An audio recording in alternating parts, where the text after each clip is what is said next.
Entonces, como el tema de hoy es sobre si la guía, o pues exactamente ya no se llama guía, cambió el nombre, se llama procedimiento técnico. Entonces, si este nuevo documento significa un avance o un retroceso, tenemos que empezar a mirar cómo fue elaborado el documento. Entonces, esto es una primera parte de lo que vamos a mostrar el día de hoy. Siguiente.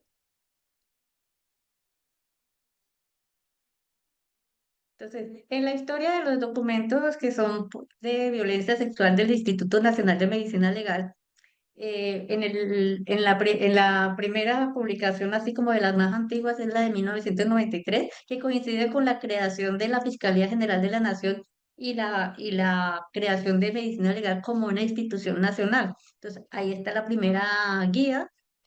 En esa década solamente fue esa. En la década del 2000 aparecieron cuatro documentos más, y ya ven que en el mismo año 2000 salieron dos, pero el reglamento que salió en el 2001, pues ahí a partir de ese momento empezó a contabilizarse las versiones de las publicaciones de medicina legal. Y solamente siguiente, en la década del 2010 solamente tenemos un documento que es la guía de violencia sexual, que es la que acaba de terminar su vigencia ya con este procedimiento. Y de esa vamos a hablar un poquito en esta presentación. Hasta ir siguiente a la versión actual, que es la que vamos a hablar hoy, del procedimiento técnico, o sea, la versión 5 se llama completo procedimiento técnico para el abordaje forense y atención integral a víctimas de violencia sexual. Entonces vamos a empezar a hablar de cómo fue realizado este documento siguiente. La metodología que se utilizó para elaborarlo es, primero, hacer unas preguntas para saber cuál es el sentido que se le va a dar al documento y la utilidad. Segundo, obtener evidencias a través de la literatura científica.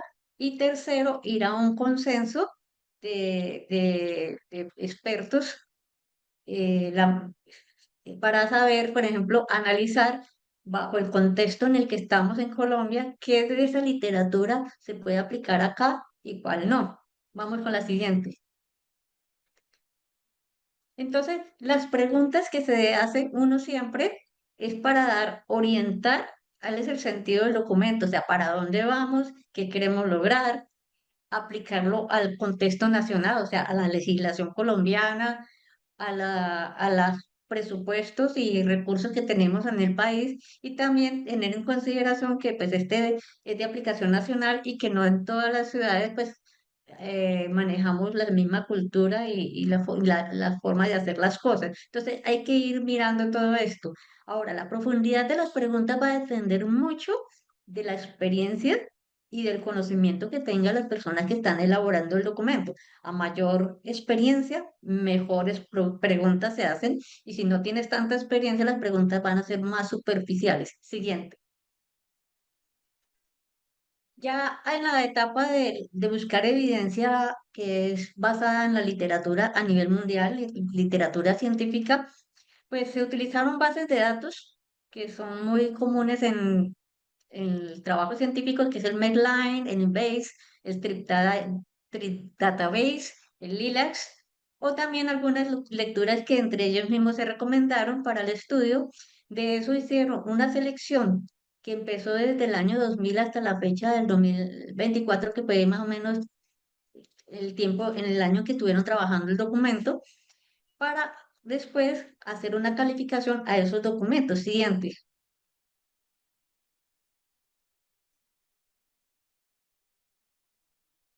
La calificación, para calificar esos documentos, porque no todos son de la misma especie, hay que utilizar diferentes métodos. Por ejemplo, para las guías clínicas, como la guía, por ejemplo, de la Organización Mundial de la Salud que se tuvo en cuenta acá, o por ejemplo una guía que era de Irlanda, entonces se utiliza el método de AGRI-2, que ahorita vamos a hablar un poquito de él, para revisiones sistémicas. ¿Qué es una revisión sistémica? O sea, hay publicaciones que lo que hacen es revisar las investigaciones de diferentes grupos, o sea, varios estudios, los llevamos a un trabajo y los analizamos todos a ver qué sale de ahí. Para ese tipo de documentos se utilizó el Amster 2.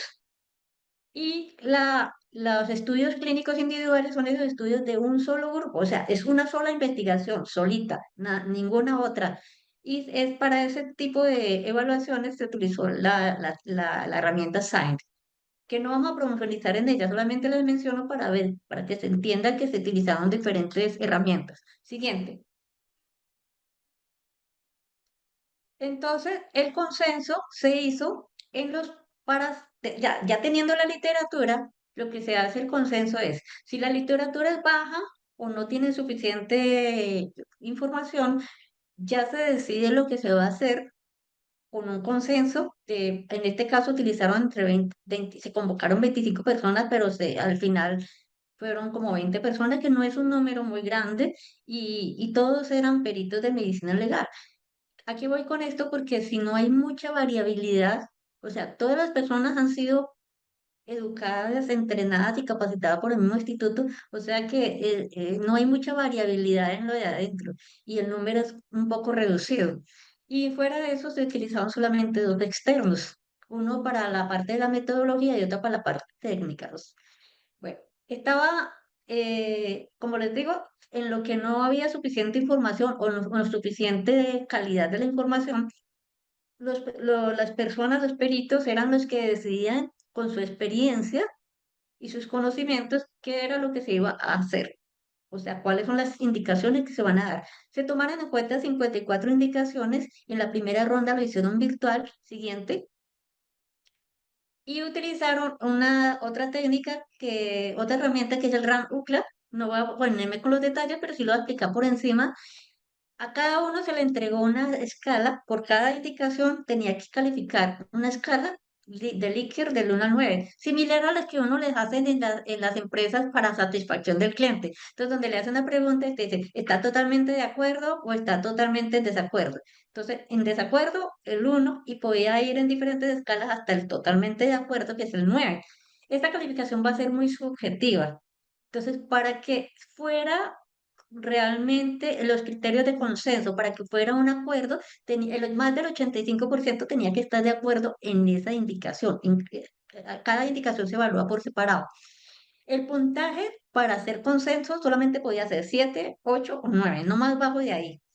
Y el rango intercriterial, que es el RIC, no podía ser mayor de 2. ¿Qué quiere decir esto? No podía ser consenso algo que una persona calificara en 9 y otra calificara en 5 o 4. O sea, la diferencia es muy grande. Solamente podía llegar a consenso si no pasaba de 2. O sea, alguien califica, por ejemplo, 9 y que no baje de 7 para que fuera realmente un consenso. Como de estas 54 indicaciones que se hicieron de manera virtual, habían 5 en las que no hubo como acuerdos, entonces tuvieron que hacer una segunda ronda y esa la hicieron presencial. Entonces, ahí lo que hicieron es como organizar un poquito la redacción y volverla a poner al criterio de ellos, y ya en ese punto llegaron a un acuerdo y no tuvieron que llegar a una tercera ronda, que eso era lo que estaba planeado como desde el comienzo. Sigamos con siguiente. Entonces, cuál fue el producto final? El producto final es un procedimiento técnico de 202 páginas distribuidos en 6 momentos de atención. De ahí salieron están incluidas las 54 indicaciones que fueron las que se sometieron a consenso en diferentes puntos de la atención, o sea, en la recepción del caso, en los principios generales, en la valoración médica, en la toma de muestras y cadena de custodia, en lo que es las conclusiones, o sea, la redacción del informe como tal, y el cierre de la atención.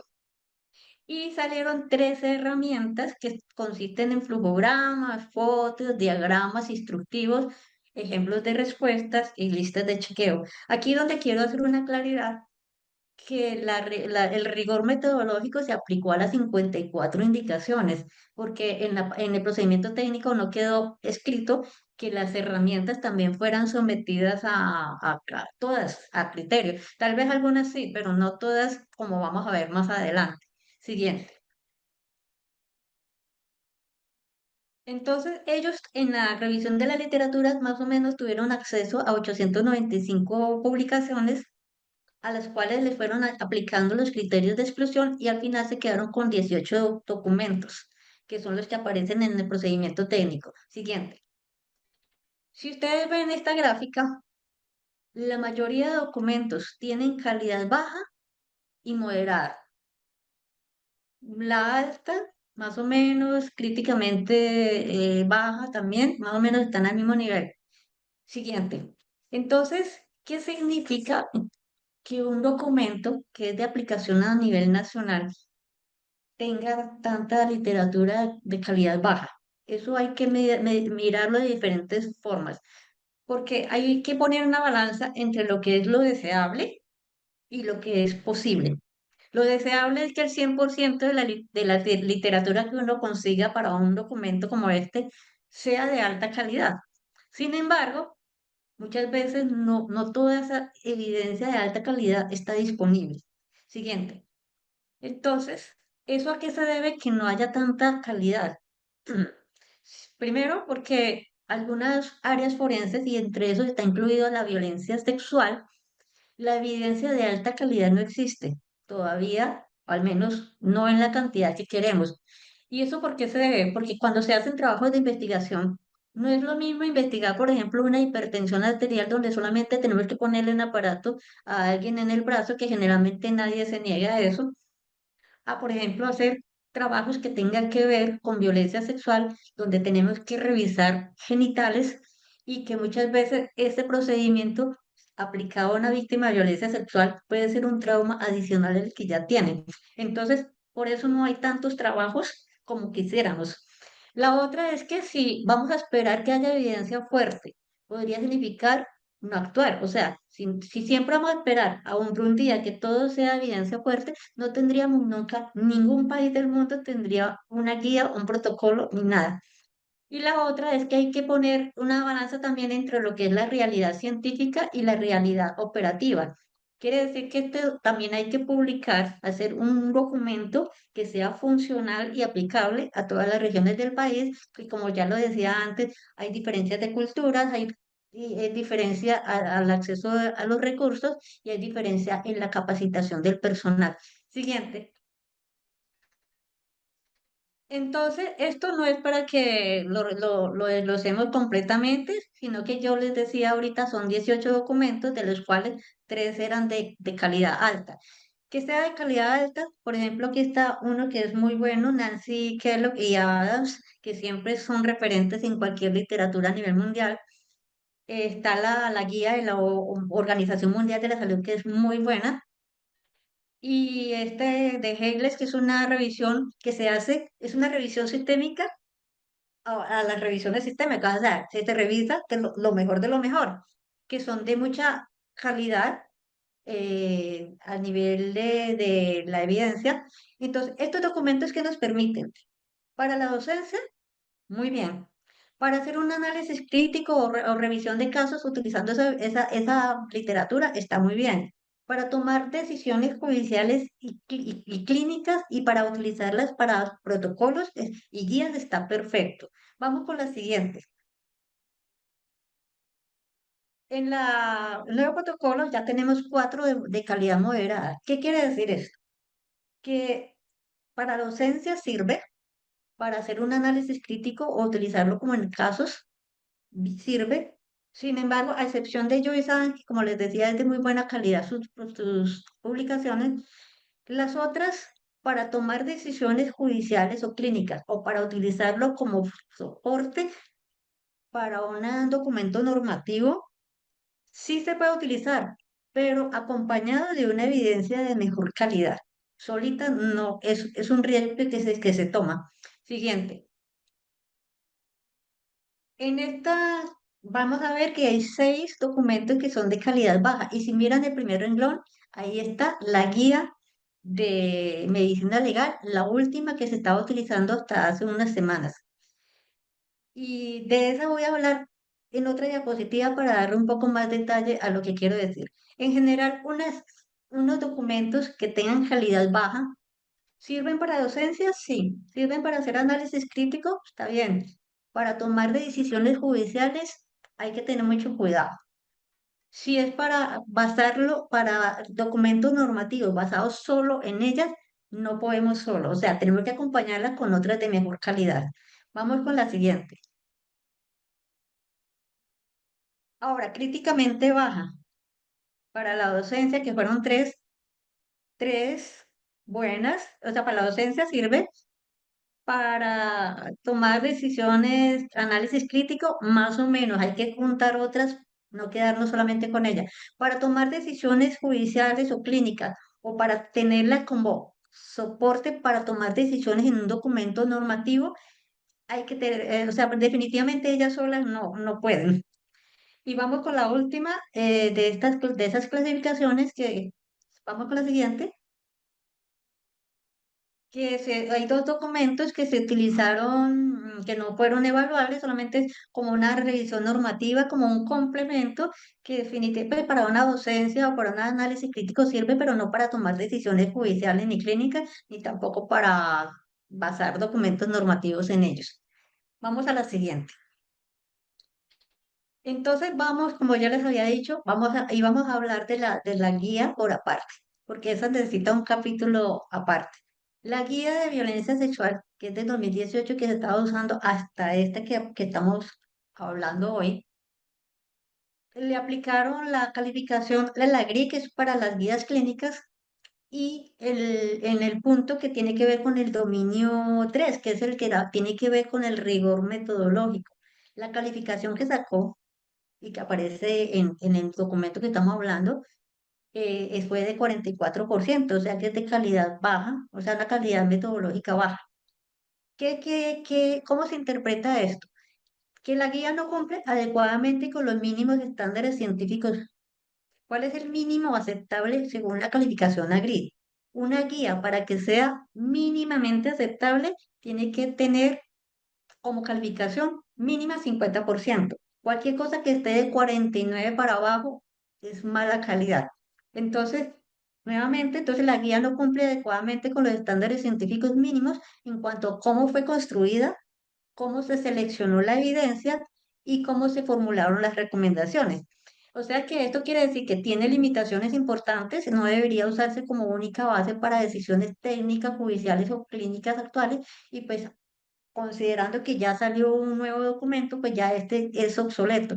Esta calificación que se hizo durante todo el proceso metodológico llevó a considerar que el documento ya no era viable, que ya tenía que ser cambiado por otro. Vamos con la siguiente diapositiva. Entonces, ¿en qué avanzó el procedimiento técnico actual? Pues primero que se implementó una metodología que hace tiempo nos estaba debiendo la metodología, la calificación de la evidencia, o sea, nosotros siempre tenemos que saber qué tan buena es la evidencia que se utiliza para los documentos sobre los que trabajamos. Hay términos que desaparecieron, que estaban en la guía del 2018, que ya estaban obsoletos, por ejemplo, como el himen atenuado o el ano infundibular o el concepto de vagina legal y anatómica. Hay términos que cambiaron en esta guía, por ejemplo, ya no se habla de himen elástico, sino himen dilatable, que este término de himen elástico causaba mucha confusión sobre todo en los estudiantes, les costaba un poquito entender esto, dado que los himenes es un tejido blando, o sea que de todas maneras tiene cierta elasticidad. Entonces está mejor reemplazado por el término himen dilatable. En este se incluyeron los hallazgos de Joy Sans. Es una interpretación de los hallazgos al examen físico que ya, por ejemplo, la OMS ya lo tenía incluido en su guía del 2003, ya estaba. Por ejemplo, la guía de violencia sexual de Chile ya la tenía en su guía desde el 2016. O sea que pues nos estamos demorando un poquito para incluirla. Y también habla sobre la prueba de los dos dedos, que es la que se utiliza para exámenes de virginidad, que ya la OMS, por ejemplo, en el 2018 dejó muy claro que hacer pruebas de virginidad de los dos dedos se considera una violación de los derechos humanos y también en el protocolo de Estambul del 2022 incluye esta prueba también de la virginidad con la prueba de los dos dedos También se considera, o sea, el protocolo de Estambul es para estudio de las torturas y ellos consideran también en ese documento que es una violación de los derechos humanos, entonces es muy bueno que también se haya incluido en este procedimiento del 2025. Siguiente, ¿qué hay por mejorar? Hay que dejar claro también que había evidencia sólida, o sea, había literatura de muy buena calidad que no fue incluida en este procedimiento técnico.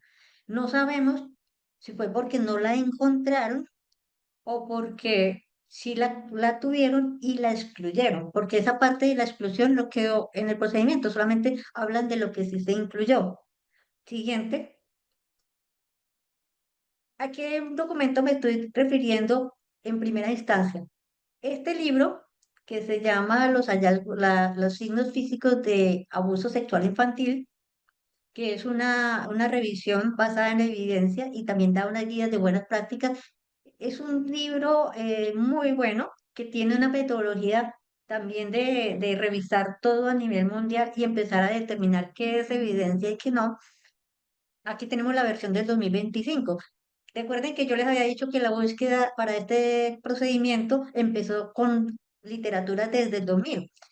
Y para esta publicación de la que estoy hablando, ya hay dos versiones, una del 2008 y otra del 2015. Por eso sorprende que no lo hayan tenido en cuenta, porque esta fue hecha por el Colegio Real de Pediatras y también por el Colegio Real de Médicos, por la Academia de Medicina Legal y Forense del Reino Unido y está también la Academia Americana de Pediatría. O sea, no son cualquier grupo de pediatras, es gente muy experimentada y por eso llama la atención que, por ejemplo, no lo hayan considerado. Otra cosa también por mejorar es que para adicionar cosas en el reglamento conservando el mismo número de páginas, se perdió un poquito la información básica para los principiantes. O sea, no podemos asumir que todas las personas que vayan a leer el documento saben de violencia sexual y saben cómo se hace un examen, cuáles son las posiciones. Entonces se perdió un poquito esa parte de lo básico para que una persona sin conocimientos pueda entender bien la guía. Otra cosa que también quedó como ahí es la indicación 32. Recuerden que son 54 y dice textualmente, debe incluir en el informe médico legal y en la conclusión solamente lo que pueda sustentarse basado en el presente procedimiento técnico y explicarse durante la audiencia de juicio oral. Eso, en mi concepto, pienso que limita a los médicos a que solamente puedan usar la evidencia que está en este libro, cuando realmente uno siempre tiene en cuenta, sí, pero uno siempre está en constante proceso de actualización y entonces eso querría decir que si sale un documento nuevo yo no lo puedo utilizar y si es de muy buena calidad yo no lo podría utilizar porque tendría que limitarme a lo que diga el documento. Entonces, sí limita. Y si el documento no va a estar actualizándose continuamente, sino que vamos a esperar muchos años para una nueva versión, pues vamos a estar quedándonos cada día más atrás. Siguiente, siguiente. Otra cosa que también pienso que no, que faltó por mejorar es que no, la herramienta número 3 que son los hallazgos de Joyce Adams, que yo ya les he mencionado ahora, dejó dos vacíos ahí. Primero, en ninguna parte está clara que los hallazgos de Joyce Adams son para niños. O sea, Joyce Adams es pediatra y sus hallazgos son para niños. Aquí voy con esto, porque aquí hay hallazgos de Joyce Adams que en una mujer adulta ya no funcionan. Por ejemplo, los escotaduras, pues las muescas vendidoras que estén por debajo de la línea de las 3 y las 6 y particularmente las que están entre las 4 y las 8 en una niña podría ser abuso sexual, pero en una mujer adulta es un hallazgo normal. Lo mismo pasa con las enfermedades de transmisión sexual, por ejemplo, lo que es tricomonas o VIH, que en una niña es altamente sospechosa de abuso sexual, pero en una mujer adulta con vida sexual activa, pues eso ya no sería un abuso necesariamente. También, por ejemplo, Joyce Adam pone como hallazgos de diagnóstico el embarazo y la presencia de semen en el cuerpo de un niño, pero si nosotros eso llevamos eso a una mujer adulta, pues una mujer adulta que tiene relaciones sexuales consentidas, pues puede quedar embarazada y puede tener semen en su cuerpo y no estamos hablando de ningún abuso sexual, pero en un niño sí. Entonces no se puede llevar esos hallazgos todos, algunos sí, no, pero hay unos que no sirven para los adultos. También hay que dejar muy claro que Joyce Saban solamente eh, hace un listado de hallazgos donde se interpreta, pero ella en esos hallazgos no incluye lo que tiene que ver con la entrevista o el relato de la persona, que ustedes saben que también tiene valor. Bueno, vamos con la herramienta número 6. La herramienta número 6 es un ejemplo de respuestas que Medicina Legal lleva desde el primer documento que yo les mostré a ustedes, desde 1993 hasta el de ahora, y siempre ha salido un ejemplo de respuesta. Lo que llama la atención es que en el reglamento del 2009, en la guía del 2018 y ahora en la de 2025 están exactamente redactadas igual. Solamente cambió en esta última versión la palabra himen elástico por himen dilatable, pero si ustedes revisan cómo está redactado desde hace 16 años, está redactado de la misma manera. Entonces, si está redactado de la misma manera desde hace 16 años, quiere decir que el proceso de revisión del rigor metodológico no se aplicó a esta herramienta. O sea, se aplicó a las indicaciones, más no a esta herramienta. Y si ustedes revisan ese documento, van a ver que no hay ningún pie de página, ni hay una bibliografía al final del capítulo que soporte esos hallazgos. Y en algunos de esos hallazgos ni siquiera concuerdan con los hallazgos de Joyce Allen, que fue el que utilizaron para esta guía. Entonces, nos quedamos con un protocolo, con unos ejemplos de respuestas que son viejos, pero ¿cuál es el problema? Que la mayoría de los médicos toman estos ejemplos de respuestas como plantilla y la utilizan igual para todos los casos, sin siquiera tener en cuenta un contexto. Entonces, ¿qué quiere decir? Por ejemplo, si un niño está hablando de penetración por vía anal y vemos una fisura, no tiene la misma interpretación que una persona, por ejemplo, que ha estado hospitalizada y que estuvo sedada y le encontramos una fisura anal. Entonces, fisura anal en un ambiente hospitalario tendríamos que tener en cuenta elementos que hayan entrado por el ano y, por ejemplo, un tacto rectal, un termómetro rectal, puede ser un enema, puede ser un supositorio, puede ser un endoscopio, puede ser un dilatador anal. O sea que en este contexto hospitalario tendríamos que pedirle a la autoridad que descartemos esas posibilidades antes de empezar a hablar de un abuso sexual. En cambio, en un niño, pues no tenemos esos elementos, posiblemente pues podría estar más asociado a eso si también conocemos sus antecedentes de, por ejemplo, de estreñimiento y cosas de estas. Entonces, el peligro de tener un ejemplo de respuestas es que si eso es lo que todo el mundo va a copiar como plantilla, es ahí donde más riguroso debió haber sido la metodología. Y eso no quedó ahí, porque ahí no quedó registrado que hubo un consenso, ni cuál es la calidad ni siquiera hasta la fuente. Vamos con la siguiente diapositiva. Otra cosa es la herramienta 12, que hay una foto del signo de la llanta, también apareció en la guía del 2018. ¿Y qué tiene de malo eso? Pues primero, dicen que el signo de la llanta, pero no significa, no dicen en qué consiste, no dice en qué significa o sea, qué interpretamos con eso. Tampoco dice la fuente y tampoco dice la calidad de la fuente de donde eso se da. O sea, si hay a nivel internacional un consenso sobre qué es eso y para qué sirve ese hallazgo. Sobre el colposcopio y el azul de toluidina, que dedicaron un capítulo para eso, hay que, nuevamente traigo a colación el tema del consenso. Si el consenso es para condicionar esa literatura científica al contexto colombiano, entonces, ¿cuál es el contexto colombiano con respecto a la colposcopia? Nadie hace colposcopia en medicina legal. O sea, supe que entrenaron como a 4 personas y compraron 1 o 2 colposcopios que ya les dieron la baja. O sea que si nadie hace colposcopio, ¿por qué incluyen un procedimiento que no se está haciendo? ¿Qué es un colposcopio? El colposcopio es un aparato que sirve para poder ver los genitales porque tiene un lente, entonces se ven ampliados y tiene luz. Eso nos sirve mucho también para tomar fotografías y tomar videos que podrían ser utilizados en las audiencias, pero nadie lo hace. Entonces, si no lo hay de nadie, pues que puede que no haya presupuesto o no haya gente capacitada para hacerlo, porque lo incluyen como algo que se hace rutinariamente. Con respecto al azul de toluidina, sería mucho más económico porque es un líquido que uno pone sobre los genitales y si hay un descubrimiento que puede ser asociado, por ejemplo, a un frote de genitales o de algún objeto sobre los genitales, que la piel queda como más despulida, se le aplica esa tintura como azul y en los sitios donde están pelados o un poquito por el efecto de la fricción, haya descubrimiento, el azul se fija sobre ese color y no se fija sobre la piel sana.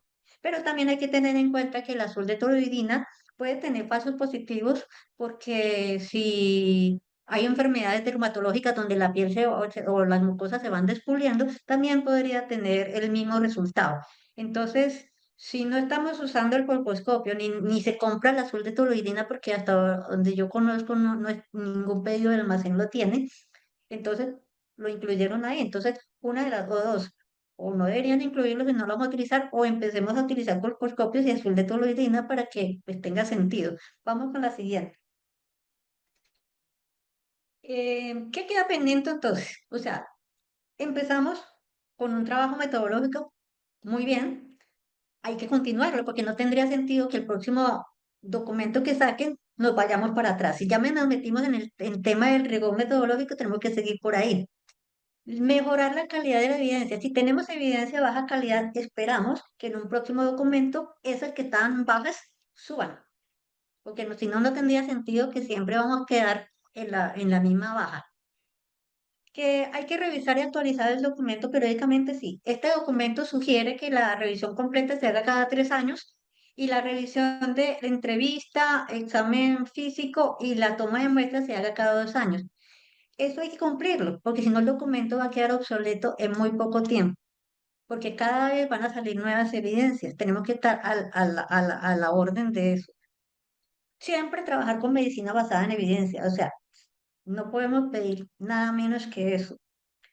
Y eso es un mensaje que quiero dejar también a todos ustedes, que también empiecen como abogados a pensar en la mejor evidencia, calificarla, o sea, de dónde salió y bajo qué calidad es lo que está pidiendo. Para tomar decisiones judiciales. También es importante que a nivel nacional se fomente la investigación en contextos nacionales y voy propiamente al tema de la edad clínica, porque tomamos tablas de peso, talla, dientes, desarrollo de caracteres sexuales de otros países, pero no lo tenemos adaptado al contexto colombiano. O sea, las características morfológicas de los colombianos son diferentes a las de otros países. Entonces sí deberíamos tener más investigación sobre temas que competan a la población colombiana. Y por último, que con esto termino mi presentación, hay que capacitar a los médicos en el uso crítico de este procedimiento técnico, porque es que si van a tomar cualquier cosa de ahí como un hecho sin tener en cuenta, por ejemplo, la calidad, o como yo les decía, si van a coger un hallazgo de Joyce Adam para interpretarlo en una mujer adulta donde no encaja la interpretación de ella, pues sí vamos a cometer ciertas imprecisiones, grandes imprecisiones que van a repercutir en las decisiones que se van a tomar después los jueces con la información que nosotros estamos aportando. Siguiente. Y es aquí donde hasta aquí hago mi aporte y dejo el debate abierto para sobre todo esto que estamos hablando el día de hoy. Muchísimas gracias, doctora Gloria. Muy, muy clara, una revisión muy detallada, ¿ya? Ahora la doctora Ana María la revisó y sacó una lista, igual hice una lista de algunas cosas que observamos, que se aclararon, unas cosas que quedaron confusas.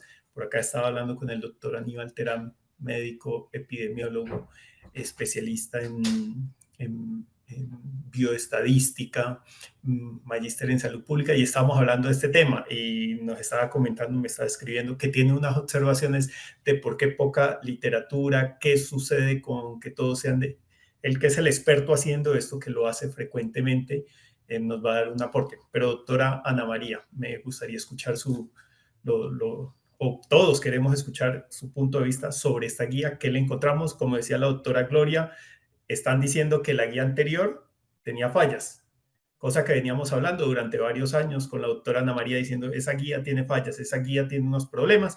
Ellos mismos la midieron. Entonces, señores, todos los que tienen procesos 2000, hace un mes, hacia atrás, 2018 tienen fallas, y todos los que estén hacia atrás, pues también de manera sistemática se cometieron algunas fallas o muchas en esas valoraciones de presuntas víctimas de violencia sexual. Doctora Ana María, la escuchamos.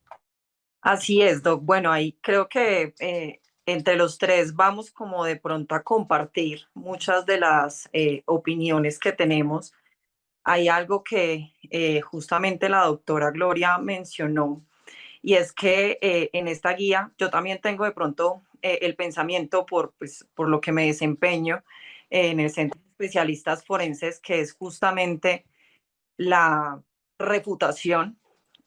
Hay cosas que son también beneficiosas para nosotros en la guía. Acá no sé por qué hacen tanto énfasis en que de pronto se expandió el alcance, porque se suponía que la guía previa también estaba dirigida pues a todo el personal de salud que atiende víctimas de violencia sexual.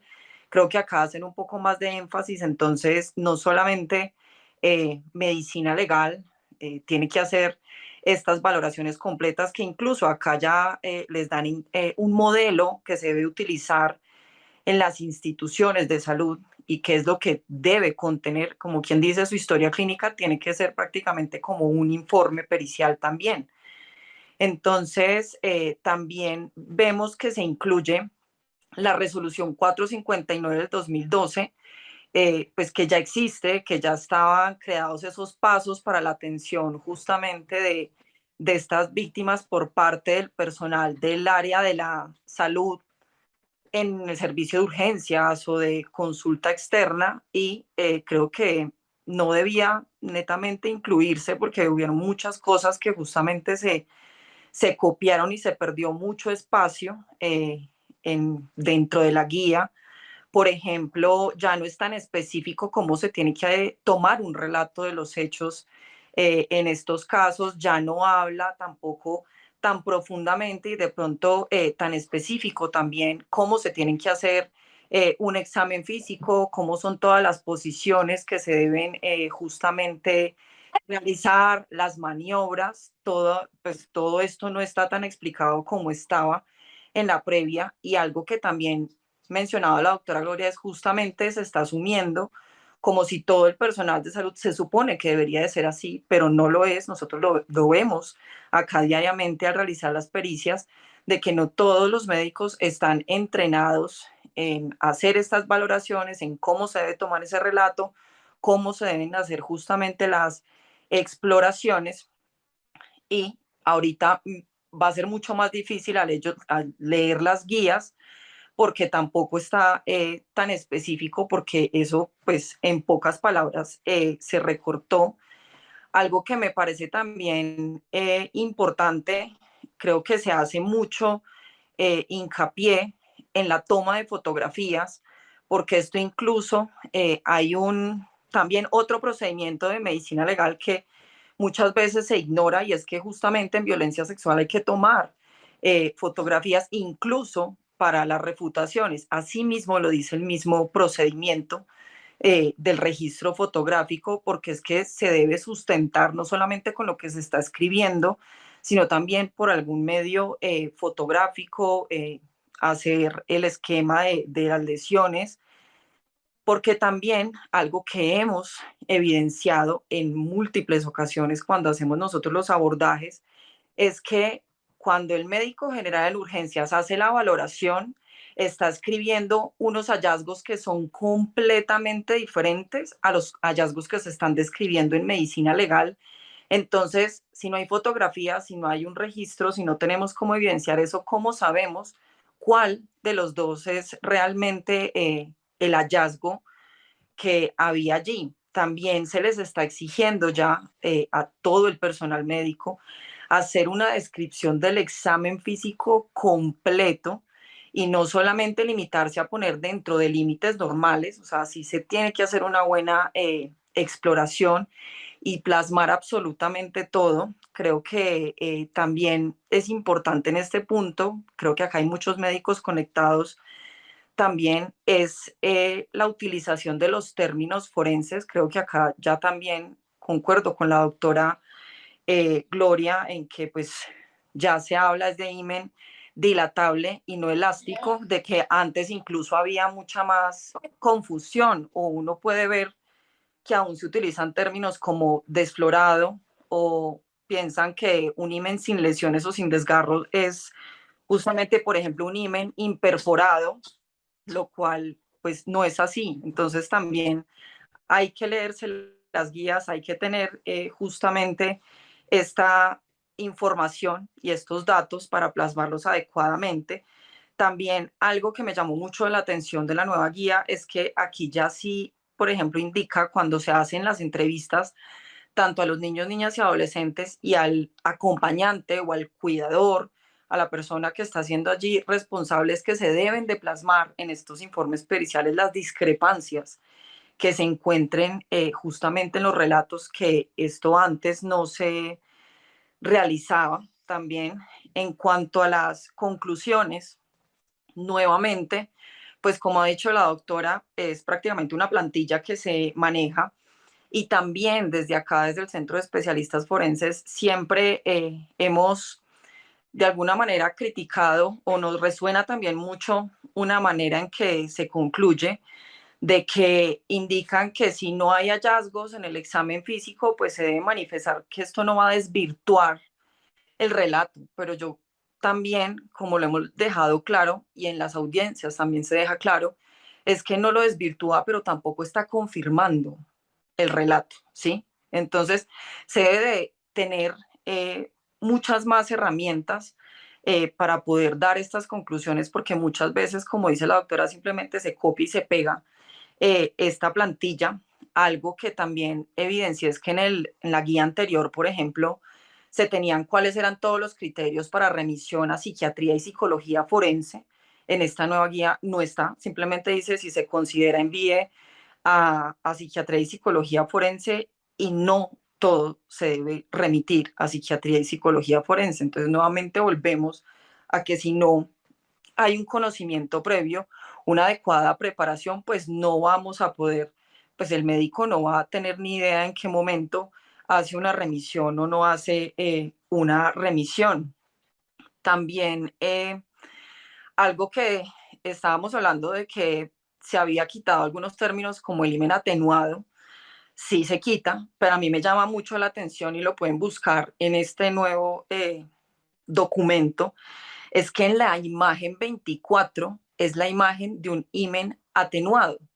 Entonces, o sea, lo quitaron, se les fue porque pusieron justamente esa imagen que no tiene ningún tipo de explicación y que realmente pues es un término con el cual las personas no están familiarizadas. Eso hay que hacer unas mediciones que realmente pues no se realizan, por lo menos en mi carrera, en mi especialización y en el tiempo que estuve, jamás se hizo la medición de un himen para saber si era atenuado o no.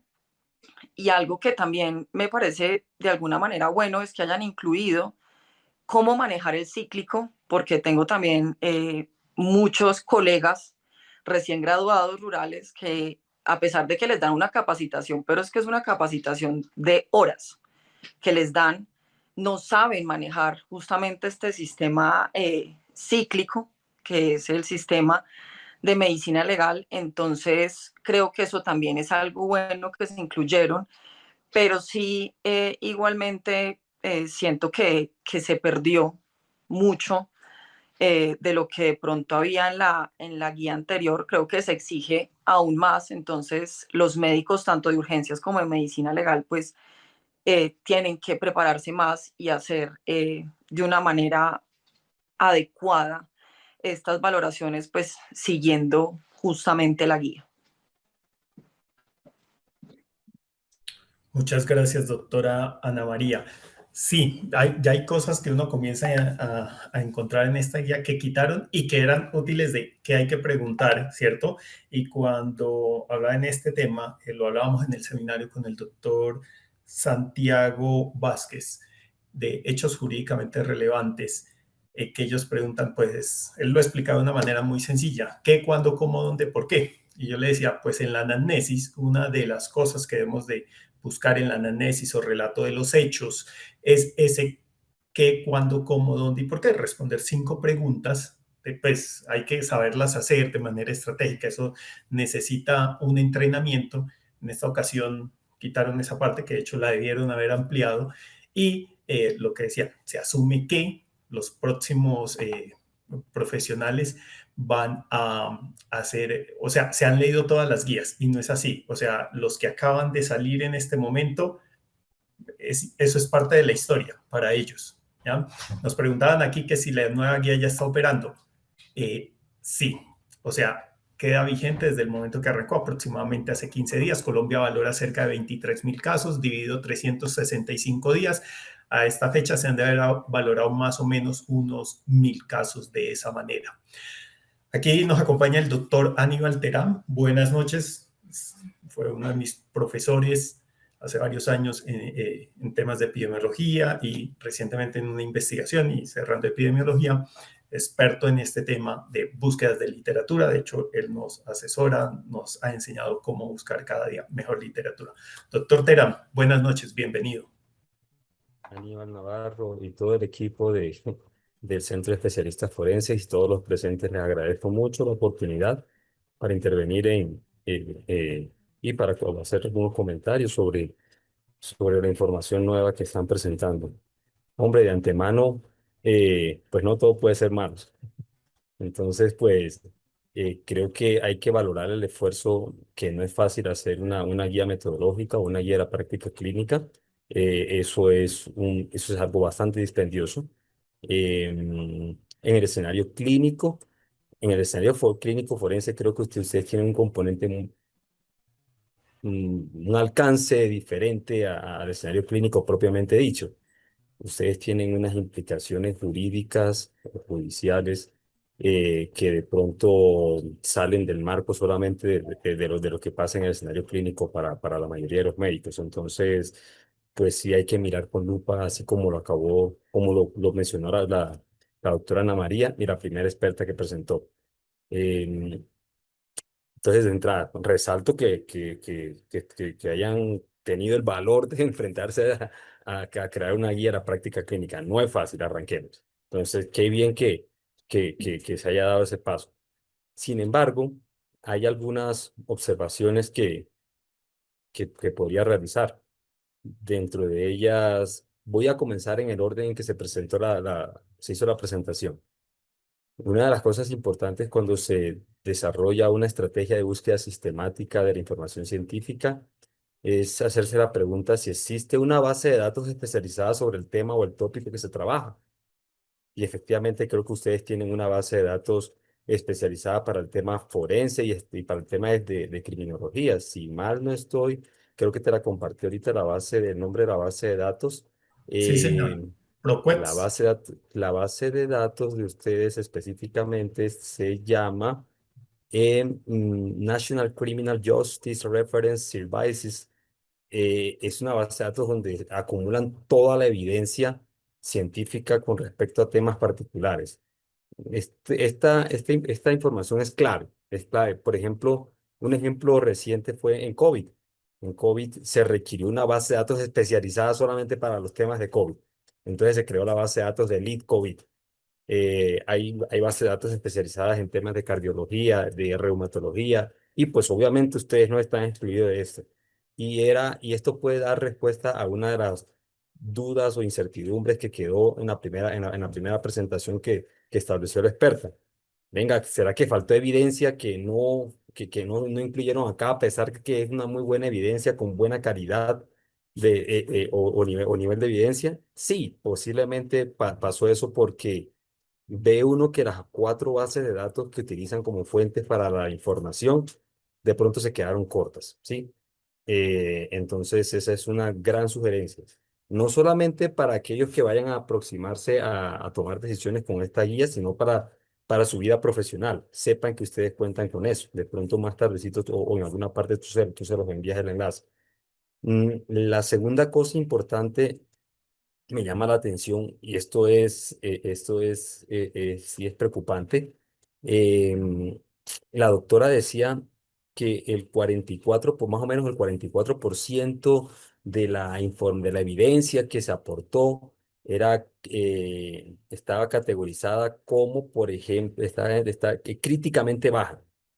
Yo creo que ese número hay que mirarlo con más lupa. En la diapositiva donde presentaron esto, si mal no estoy, decía que mostraba un histograma y se veía claramente, al hacer el conteo, que es el 61%, 61,1%, 11 de los 18 documentos que tuvieron en cuenta para crear la guía, 11 de los 18 tenía una calidad de la evidencia que era baja, críticamente baja o no valuable. Eso es un grupo completo. Entonces, eso da lugar a algo que quiero que lo pensemos. Es posible que, ojo, si tengo que al menos, o sea, 61,1%, cuando yo lo llevo a términos claros, es que al menos 3 de cada 5 documentos, que es el 3 es el 60%, al menos 3 de cada 5 documentos que sustentan esta guía, tienen un sustento que los va a dejar a ustedes en la incertidumbre para tomar decisiones. Eso es a términos claros. Es decir, que muy posiblemente las decisiones que se tomen a partir de esta guía, no, sí, insisto, arranqué diciendo que qué bueno que dieron el paso para aproximarse a una guía de la práctica clínica, pero la realidad es esa. Al menos 3 de cada 5 documentos que se incluyeron en la guía con los que van a tomar decisiones a partir de esta guía están sustentados en baja evidencia, críticamente baja evidencia o no valuable. Entonces, muy posiblemente los va a dejar a ustedes en un margen de error o peor aún, a ustedes, de pronto los forenses no, pero el médico general que se aproxima a esto en el servicio de urgencias, pues sí va a quedar bastante mal. Quiero que tomen esta última parte en consideración. Y hay un tercer punto interesante que la doctora mencionaba, era sobre los expertos, cuando pues obviamente la evidencia es baja o críticamente baja o no valuable, pues le toca acudir al consenso de expertos. Y si mal no estoy, no sé si la doctora, la primera experta, le entendí que los expertos eran de medicina de legal, propiamente dicho. Ahí hay un problema de endogamia, para decirlo así, para no decirlo con términos técnicos, un problema de endogamia, nosotros, yo como, o sea, mi formación, yo soy médico epidemiólogo, economista de la salud, magíster en bioestadística y en salud pública. Nosotros los bioestadísticos le llamamos eso colinealidad. Es decir, que muy posiblemente, pues, si a mí me forman y si yo trabajo bajo un estándar metodológico, bajo un estándar técnico, bajo un estándar de un documento que tenían previamente, y llevo mucho tiempo y todos trabajamos siempre y nos aprendemos ese documento, y me llaman como experto para puntuar en una escala Likert, pues todos van a responder prácticamente lo mismo porque todos siguen el mismo lineamiento. Entonces, cuando pasa esto y cuando se hace una guía de la práctica clínica, uno lo que evita es la endogamia. Entonces, uno va a otros países o donde otros expertos en otra parte o fuera de medicina legal y ya crea el panel de expertos de forma no endogámica, sino una parte dentro de medicina legal, otra parte dentro de instituciones privadas como la de ustedes. Creo que ustedes son una institución privada, ¿cierto, Aníbal? Sí, señor. Sí, Eso, señor. o sea, De hecho, pasaría en esto, doctor Terán, algo similar a cuando hay familia con familia, e hijos con efectivamente, problemas. claro. O sea, entre ellos no se van a pisar la manguera. Así, se lo dejo como en términos castizos. Entonces y aunque se quisieran pisar la manguera, pues estoy formado bajo la misma línea y tomo las mismas directrices. Por tal razón, pues obviamente va a haber una buena concordancia, que fue lo que mostraron al final. ¿Sí? Entonces son 3 puntos críticos. Entonces, primer punto crítico que les mencioné, siempre cuando se va a hacer búsqueda de información científica, se pregunta uno, ¿hay por lo menos una base de datos especializada en el tema? Debo incluirla obligatoriamente, porque si no, quedan muchos manuscritos por fuera. Segunda cosa, en ese mismo punto que se me olvidó mencionarle, creo que, y eso mencionó algo la doctora Ana María, ¿incluyeron material gris? ¿Base de datos de material gris? No, no incluyeron base de datos de materiales, de material gris. Material gris es aquel que no es evaluado por pares publicado en una revista científica. Entonces, pilas con eso. Creo que incluyeron uno o dos documentos. Creo que el de la OMS es material gris, pero pues tiene un grado de evidencia bastante alto. Segunda cosa importante es que les mencionaba, ojo con la, la certidumbre de la evidencia científica con la que se emite la guía.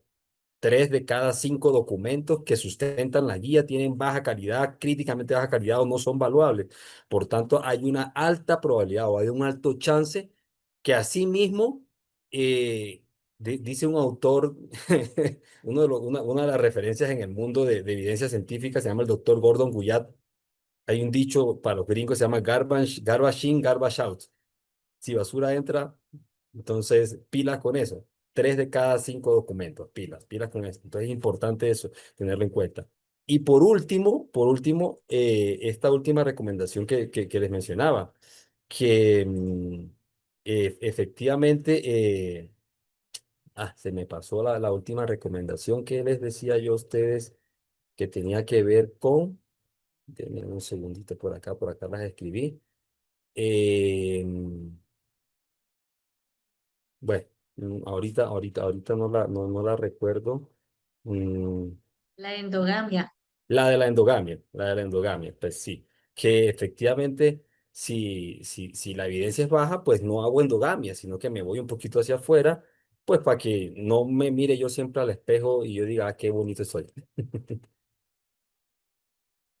Si tienen alguna Sí. pregunta, me. Doctor Terán, muchísimas gracias. De hecho, fue algo que salió aquí en el momento que el doctor Terán estaba como asistente y comenzó a hacer observaciones y permitámosle el ingreso y que nos comente porque pues él es experto. De hecho, ahorita anda asesorando unas guías fuera del país, mucha investigación, más de 100 artículos aquí en Colombia publicados, ¿cierto? Eso en el mundo científico es bastantico. Eso es muchísimo, muchísimo. ¿Ya?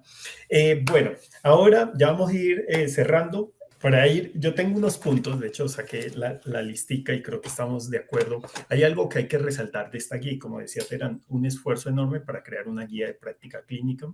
Se quedaron cortos, pero ya es un esfuerzo. Es algo que esperamos, no en los próximos años, ojalá en los próximos meses la ajusten.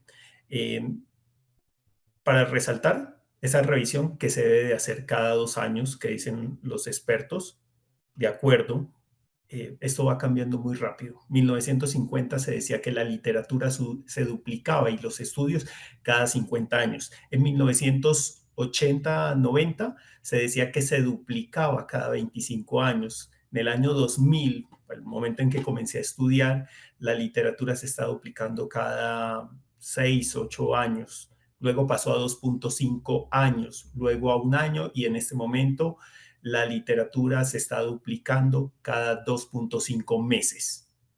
Entonces vamos a un ritmo muy acelerado, es apropiado que se haga cada 2 meses, algo que encontrábamos con la doctora Ana María y estábamos discutiendo, dice que la doctora Gloria también lo observó, que nos dicen, y teníamos las guías que las muestras se tomaban hasta 72 horas y ahora se dice que ojalá en las primeras 24 horas. Pues chévere, no es nada nuevo, realmente esperábamos que se hubieran apegado a lo que dice la literatura y algunos casos que han documentado que es hasta los 5 días, ¿ya? No es literatura nuevecita, de hecho para hacer esa revisión, yo hace muchos años hice un caso en donde tocó recurrir y aquí yo no me ceñiría como en los trabajos de clínica. Cuando se hacen investigaciones, uno se apega a la literatura de los últimos 5 años. En forense tenemos unas limitaciones éticas y de casuística bastante marcadas y de hecho hay artículos muy buenos, 1960, 1970, de hecho un artículo que busqué específicamente para ver cuánto duraban los espermatozoides es 1979. Entonces tienen que ampliar el espectro para eso. Ahí se quedaron cortos. Eso es algo que en vez de decir 72 horas debieron de haber revisado y ampliarlo a 5 días porque muchas personas, muchos colegas que no conocen la historia de esto y las anteriores guías que van a decir, no, me están diciendo que ojalá en las 24 horas y de pronto en las 72. ¿Qué va a suceder? ¿Se acordarán? Muchos, no, como no llegó en las primeras 24 horas, chao. No te voy a tomar porque es muy poco probable que te encuentre algo. ¿Ya? Se va a cometer un error de manera sistemática. Lo del himen atenuado, sí, lo quitaron abiertamente, pero lo dejaron entre comillas en 2 partes y va a generar problemas. De hecho, acá atendimos hace tiempos un caso y llegó específicamente preguntando por el himen atenuado. Esa persona, claro, cuando llegó este informe pericial al juzgado, ¿qué dijeron? Eso es igual a violación.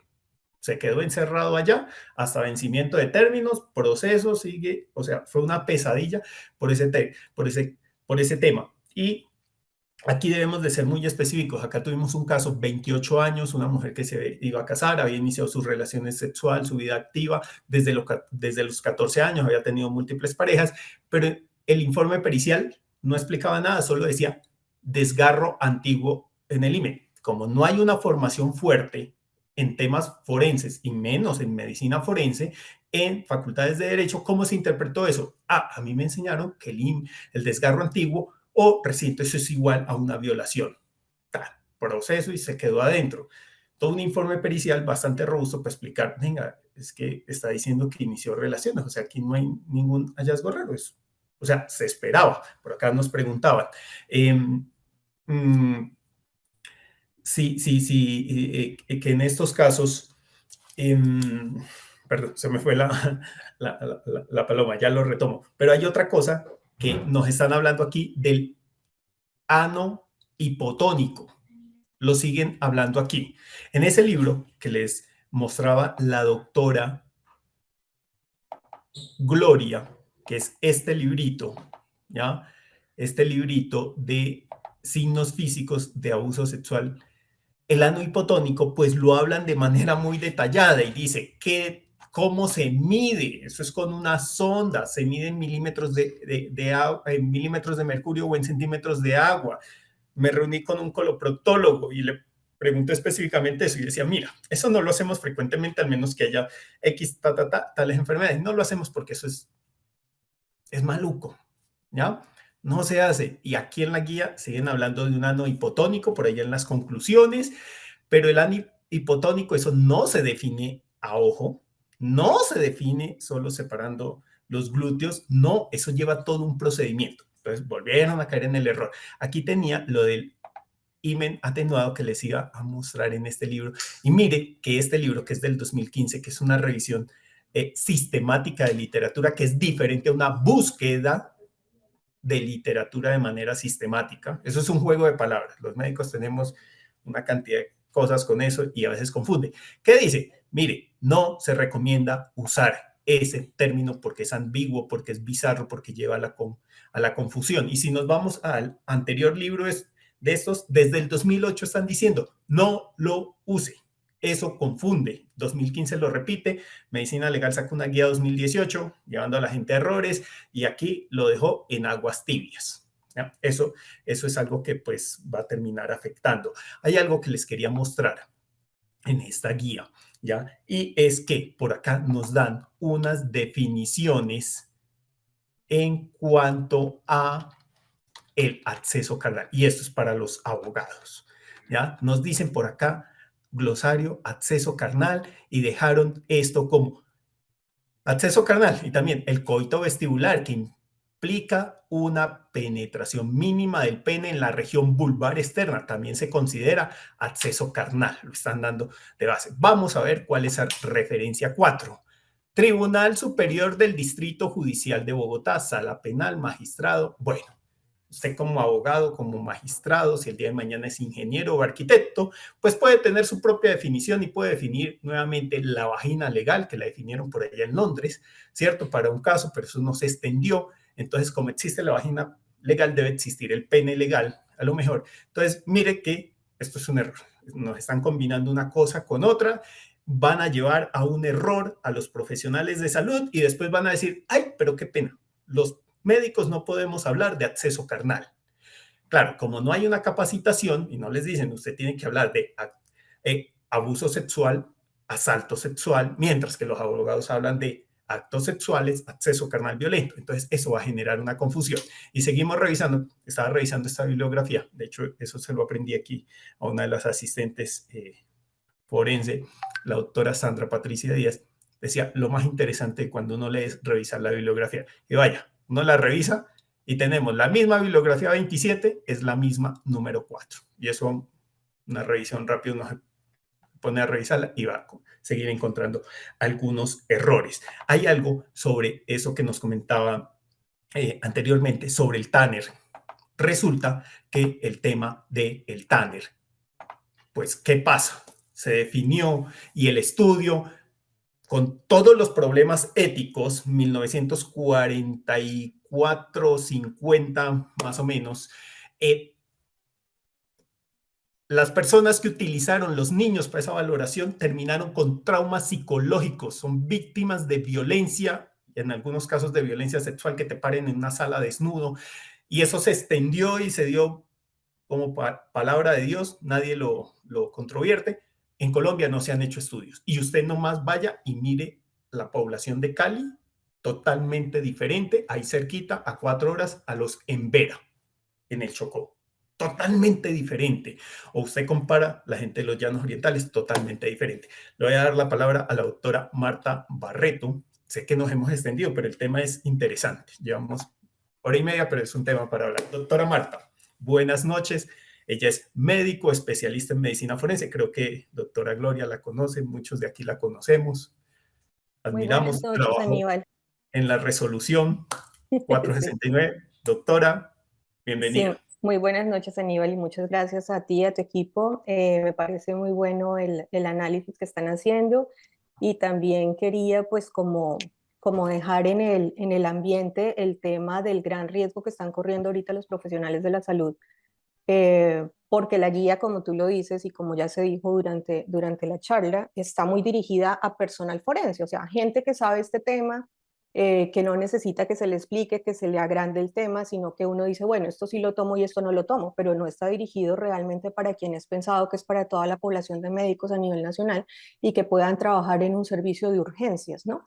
Entonces, al estar en un servicio de urgencias, como ya se dice, pues no tienen cámara fotográfica, no tienen colposcopio, no hacen muchas de las cosas que supuestamente hay que hacer en esta guía, y eso lo que va a llevar es precisamente a que hayan más demandas. Yo trabajo en las CARE, tú lo sabes, yo apoyo casos de defensa de médicos que son acusados, entonces ahorita ya están llegando casos de médicos que son acusados o porque no toman adecuadamente las evidencias, porque se hizo o no se hizo el tema de la alcoholemia adecuadamente, porque no se documentó adecuadamente el protocolo de atención a víctimas de violencia sexual desde el sector salud. Entonces, con esto únicamente lo que se hace es que ellos no tengan soporte para sus hallazgos o para colocar las cosas que están haciendo. Entonces, me parece importante también dejar eso como un tema abierto, posiblemente para otra cosa después, en profundidad, ya sea con los abogados o con los mismos profesionales de la salud, porque es un tema que no se ha hablado.